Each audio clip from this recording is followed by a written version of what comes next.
जी question number 4 जो है हमारे पास इस पेपर का, क्वेश्चन नंबर 4 में फर्स्ट पार्ट है फाइंड अरिथमेटिक मीन। तो इसका आपने ये नीचे डाटा गिवन है, अनग्रुप डाटा है ये। तो अनग्रुप डाटा का आपने क्या करना है, अरिथमेटिक मीन फाइंड करना है। अरिथमेटिक मीन कैसे फाइंड करते हैं कि सारे डिजिट्स को आपने ऐड करना है, सारे डिजिट्स को ऐड करके टोटल डिजिट है 9, तो 9 पे आपने डिवाइड कर देना है। तो ये आ जाएगा, इन सब को ऐड करें 150 आता है, 150 डिवाइडेड बाय 9, तो ये डिवाइड करें 16.67 हमारे पास आंसर आता है। उसके बाद सेकंड पार्ट है जी, the arithmetic mean of 45 numbers is 80, find their sum. तो अब यहाँ पे अरिथमेटिक मीन गिवन है यहाँ पे जी। ये तो हमें पता है कि फार्मूला एक्स मीन का जो फार्मूला होता है वो समीशन एक्स ओवर एन, यहाँ पे भी हमने वही यूज़ किया, यानी सब को ऐड करें उसको हम कहते हैं समीशन एक्स। नीचे जितने नंबर हो एन, उसे जितने नंबर्स हों उसको हम एन कहते हैं। तो ये फार्मूला है मीन का अनग्रुप डाटा के लिए। अब यहाँ पे बताया गया है कि मीन है 45, यानी एक्स मीन यानी एक्स मॉड जो है मीन, इसे हम मीन कहते हैं। ये जो है हमारे पास ये है 80 और नंबर्स हैं टोटल वो हैं 45। तो n की जगह पे आपने लिखना है 45 और इसकी जगह पे आपने लिखना है 80। तो ये आपके पास 80 आ गया, ये 45 इधर डिवाइड हो रहा है, इधर जाके मल्टीप्लाई होगा। तो जब 80 से 45 मल्टीप्लाई करेंगे ये 3600 आ जाएगा। तो 3600 इक्वल टू समीशन एक्स। तो समीशन एक्स किसके इक्वल आ गया, 3600 के, यानी sum of all the numbers is 3600, जो कि आपने यहाँ पे लिखना था, sum of all the numbers. तो सम करें तो वो 3600 आएगा। उसके बाद नेक्स्ट है part number 3, calculate the arithmetic mean if d equal to x minus 25 summation f t summation f equal to 0। ये 3 वैल्यूज़ आपको गिवन है। अब देखें डी का जो फार्मूला होता है वो होता है एक्स माइनस ए। डी आपके पास क्या होता है, एक्स माइनस ए। तो ये हमारे पास एक्स में से जो वैल्यू माइनस करते हैं उसको हम ए कहते हैं, यानी ए की वैल्यू है 25। ए की वैल्यू हमारे पास है 25। उसके बाद फार्मूला हमारे पास क्या है, कैलकुलेट अरिथमेटिक मीन, जहाँ पे हम ये यूज़ करते हैं डी की वैल्यू। तो वो हमारे पास फार्मूला होता है A plus summation F D over summation F. देखें समीशन एफ डी यहाँ हमें गिवन है, समीशन एफ भी हमें गिवन है, उसके बाद ए भी हमें गिवन है। तो ये सारी वैल्यूज़ पुट करके हम मीन फाइंड करना है हमने। तो ये आ जाएगा ए की जगह पे 25, summation F D 300, summation F 20 आ जाएगा, 0 से 0 कट जाएगा, 30 को 2 पे डिवाइड करें 15 आ जाएगा। तो 15 प्लस 35 ये आ जाएगा 40 हमारे पास। इसके बाद हमने ये पार्ट हो गए हैं 3 हमारे पास। तो फोर्थ पार्ट है पार्ट नंबर 4। इसमें हमारे पास if the mean of 5, 7, 8, 9 and X is, तो मीन देखना है जी। इन सब का मीन हमारे पास 7.5 है, इन सब का मीन हमारे पास 7.5 है।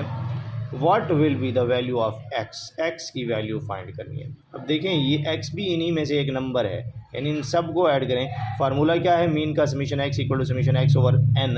तो समीशन एक्स मीन्स के सब हर एक वैल्यू को यहाँ पे राइट करें, ऐड करें, ठीक हो गया। उसमें एक्स भी एक वैल्यू है तो हमने सबको ऐड किया।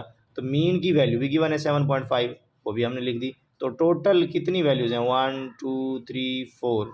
तो ये हमारे पास 4 वैल्यूज़ हैं, तो यहाँ नीचे 4 आएगा। 4 वैल्यूज़ है ना, 5 हैं, बल्कि 5 वैल्यूज़ हैं, ठीक हो गया। तो इन सब को ऐड करें तो ये 5 प्लस 7 प्लस 8 प्लस 9 भी है प्लस एक्स। तो इन सब को ऐड करें तो ये हमारे पास कितना होता है, 8 और 9, ये हो जाएगा 24। इन तीनों को ऐड करें 24 हो जाएगा, 24 प्लस 5 29, ठीक लिखा हुआ है। तो 29 दूसरी साइड पे जाएगा तो क्या हो जाएगा, -29। इन दोनों को माइनस करें, ये 5 इधर डिवाइड हो रहा था, इधर जाके मल्टीप्लाई होगा, इससे ये मल्टीप्लाई हो लिखा है। तो 37.5 में से 29 माइनस करें 8.5, ये हमारे पास इसका आंसर होगा। उसके बाद है कैलकुलेट मीडियन। मीडियन हमने किस तरह से फाइंड करना है, मीडियन में देखें जितने भी अनग्रुप डाटा होता है उस सारे को आपने तरतीब से लिखना है। ये मैंने ऑलरेडी इसको सीक्वेंस से लिख दिया है। तो देखें इसमें टोटल 1 2 3 4 5 6 7 8 9 9 वैल्यूज़ हैं। इसका मतलब है 4 वैल्यूज़ जो हैं वो आपने एक साइड पे लिखनी है, 4 वैल्यूज़ दूसरी साइड पे लिखनी है। दरमियान वाला जो डिजिट होगा उसे हम कहते हैं मीडियन। तो इसमें मीडियन इज़ 90। अगर दरमियान में या तो एक, अगर 2 डिजिट आ जाएं दरमियान में, फिर हम क्या करते हैं, दोनों को ऐड करके 2 पे डिवाइड करते हैं, जो आंसर आएगा वो मीडियन होगा। तो उसके बाद अब Abdurrahman rolls a fair dice. अब ये चैप्टर 13 का क्वेश्चन है कि Abdurrahim rolls a fair dice, what is the probability to getting divisible by 3। देखें डाइस पे 6 साइड्स होती हैं, 1 2 3 4 5 6, ठीक है। तो उसमें से सिर्फ 2 साइड्स ऐसी हैं जो 3 पे डिविजिबल है। कौन कौन सी? एक तो 3 और दूसरा है 6, ठीक है। ये 2 साइड्स ऐसी हैं जिन पर 3 का टेबल जाएगा। तो अब फार्मूला, अब 2 साइड्स हैं ना, टोटल साइड होती हैं 6, टोटल को हम एन ऑफ एस से डिनोट करते हैं और जो 2 साइड हैं उन्हें हम एन ऑफ ए से डिनोट करेंगे। तो प्रोबेबिलिटी ऑफ ए जो है वो बराबर होती है n of A over N of S. तो एन ऑफ ए क्या है हमारे पास 2, एन ऑफ एस क्या है 6। तो 2 ओवर 6, 2 1 ज़र 2, 2 3 ज़र 6, ये आ जाएगा P n to A is equal to 1 over 3। ये हमारे पास 6 क्वेश्चन है। 6 के बाद 7th पार्ट हमारे पास है प्रोबेबिलिटी ऑफ वावल्स।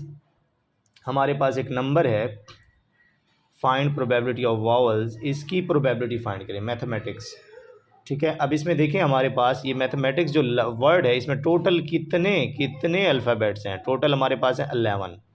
उसके बाद आपको बताना क्या है इसमें कि वावल्स जो हैं, वावल्स कितने हैं, वावल्स हमारे पास ए है, ई है, ए है और आई, यानी कि 4 वावल्स हैं। तो अब टोटल को हम लिखते हैं एन ऑफ एस, और जो हमने फाइंड करना है, वावल्स का फाइंड करना है, उसे हम लिखते हैं A, N of A is equal to 4। तो प्रोबेबिलिटी का फार्मूला होता है probability of A is equal to N of A over N of S. तो एन ऑफ ए हमारे पास क्या है 4 और एन ऑफ एस हमारे पास 11, तो 4 ओवर 11 आ जाएगा। उसके बाद नेक्स्ट है the probability of Ayesha pass exams 0.85, what will be the probability that Ayesha will not pass the examination. अब प्रोबेबिलिटी तो हम फाइंड करते होते हैं, नॉट प्रोबेबिलिटी का क्या होता है कि प्रोबेबिलिटी उसका ये है कि 0.85% चांसेस हैं कि वो पास हो जाएगी। अगर नॉट का आ जाए तो आपने प्रोबेबिलिटी को 1 में से माइनस करना होता है। तो 1 में से इस प्रोबेबिलिटी को, जो भी प्रोबेबिलिटी है उसको माइनस कर दें, तो ये आपके पास आंसर आएगा 0.15। उसके बाद नेक्स्ट है हमारे पास a card is selected at random from a well shuffled pack of 52 playing cards, what will be the probability of selecting a queen। देखें जो भी हमारे पास कार्ड्स होते हैं, ताश के पत्ते जिन्हें कहते हैं, ताश के कार्ड्स, तो उनमें हमारे पास टोटल जो कार्ड्स होते हैं वो होते हैं 52। टोटल कार्ड्स हमारे पास होते हैं 52, जिसे हम एन ऑफ एस से डिनोट करेंगे। और क्वीन आपने बतानी है कि क्वीन की प्रोबेबिलिटी कितनी है। क्वीन उसमें 4 होती हैं, तो आप लिख देंगे 4 ओवर 52। प्रोबेबिलिटी ये होता है ना, n of A over N of S, probability का फार्मूला। तो 4 ओवर 52, 4 1 ज़ार 4, 4 1 ज़ार 4, 4 3 ज़ार 12। तो ये आपके पास 1 ओवर 13 इसका आंसर आ जाएगा। Question number 9, part number 9।